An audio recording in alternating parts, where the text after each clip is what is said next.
গরমকালে দই আর বেল দুটোই শরীরের জন্য ভীষণ উপকারী। এই দুজনার মেলবন্ধনে বানিয়ে ফেললাম বেলের lassi. Hello friends, welcome back to Ojo and mom cooking and blogging. বেলের লস্যি বানানোর জন্য প্রথমে একটা একদম গাছ পাকা বেল নিয়ে নিয়েছি। এখন তো গরমকাল, বেল বাজারে খুব সহজেই পাওয়া যাচ্ছে।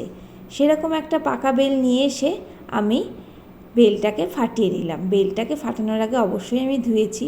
তো বেলটাকে ফাটিয়ে দুভাগ করে এই রকম হলো। একটা দিকে পুরো পাল্পটা উঠে আসলো আর একটা দিকে খালি থাকলো। এবার একটা বড় বাটির মধ্যে আমি সমস্ত বেলটাকে খুব ভালো করে নিয়ে নিলাম।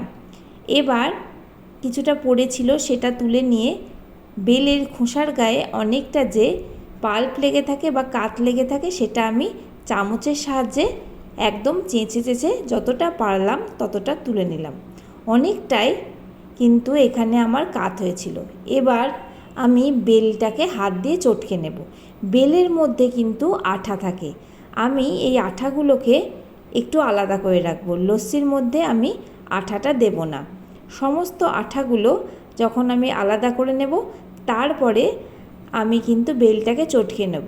তবে হ্যাঁ, আমি কিন্তু বেলের আঠাটাকে এখনই ফেলবো না। এর মধ্যে আমি একটু জল দিয়ে ভালো করে চটকাবো, নাহলে বেল তো খুব টাইট, এমনি চটকানো যাবে না। ভালো করে যতটা লাগবে জল ততটা দিয়ে চটকে নিলাম। আমার এখানে মোটামুটি আমি মেজারমেন্ট কাপের 1 কাপ জল নিয়ে চটকে নিয়েছি। এরপরে আমি একটা বড় কাঁচের বাটি নিলাম আর তার উপরে একটা বড় ছাকনা নিলাম। আর এর মধ্যে আমি যে বেলটা চটকে রেখেছি সেটা দিয়ে দিলাম। এবার আমি কি করব, আর একটুখানি জল বাটিতে ধুয়ে এর মধ্যে দিয়ে দিলাম আর খুব ভালো করে নাড়াচাড়া করতে লাগলাম। নাড়িয়ে আমি কিন্তু বেলের সমস্ত কাঠটাকে বের করে নেব।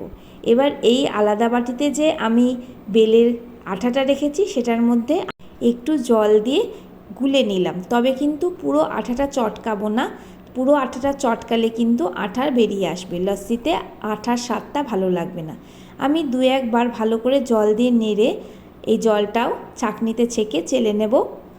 খুব ভালো করে আমি সমস্ত কাঠটা বার করে নেব বেলের। এই দেখো আমার সমস্ত কাঠটা বার করা হয়ে গিয়েছে। এবার আমি ওপরে যে ছিবড়া সেটাকে একদম চিপে সমস্ত কাঠটা বার করে নিলাম আর ছিবড়াটা ফেলে দিলাম। একদম ভীষণ মোটা সুন্দর রস তৈরি হয়ে গেছে বা কাঠ আমাদের রেডি হয়ে গেছে। এবার আমি এখানে নিয়েছি মেজারমেন্ট কাপের 1.5 কাপ দই। এটা আমার ঘরে পাতা দই, তোমরা চাইলে অবশ্যই কেনা দইও ব্যবহার করতে পারো। আর এর মধ্যে আমি দিয়ে দিলাম স্বাদ মতো ব্ল্যাক সল্ট বা বিট নুন আর স্বাদ মতো চিনি। আমি এখানে 1/4 কাপ চিনি দিয়েছি। দিয়ে আমি ভালো করে ব্লেন্ডারে ব্লেন্ড করে নিলাম দই, চিনি আর লবণ। এবার যে দইটা আমি ব্লেন্ড করে নিয়েছি সেটা আমি বেলের যে কাঠটা রয়েছে সেই বাটির মধ্যে ঢেলে দিলাম। ঢেলে দেওয়ার পরে একটা চামচ দিয়ে আমি খুব ভালো করে দইটা আর বেলের কাঠটা মিশিয়ে নেব। মাঝখানে আমি একবার লবণ চিনি চেক করে নেব, যদি কিছু লাগে লবণ বা চিনি তাহলে দিয়ে নিয়ে নেড়ে নিলেই আমাদের কিন্তু বেলের লস্যি তৈরি হয়ে যাবে। এরপরে আমি লস্যিটাকে সার্ভ করে দেব দুটো সুদৃশ্য গ্লাসে। এই বেলের লস্যি যেমন বানানো ভীষণ সোজা, খেতেও কিন্তু খুব মজাদার। আর শুধু তাই নয়, খাওয়াও কিন্তু ভীষণ উপকার। অনেকেরই গরমকালে শুধু দই ভালো লাগে না, আর অনেকে তো বেল খেতে একদমই পছন্দ করে না। তোমরা এইভাবে বেলের লস্যি বানিয়ে নিও আর অবশ্যই সার্ভ করো বরফের কুচির সাহায্যে, তাহলে স্বাদ আরও বেড়ে যাবে। কেমন লাগলো ভিডিও? যদি ভালো লেগে থাকে তাহলে অবশ্যই একটা লাইক করো, শেয়ার করো, কমেন্ট করে জানিও কেমন লাগলো।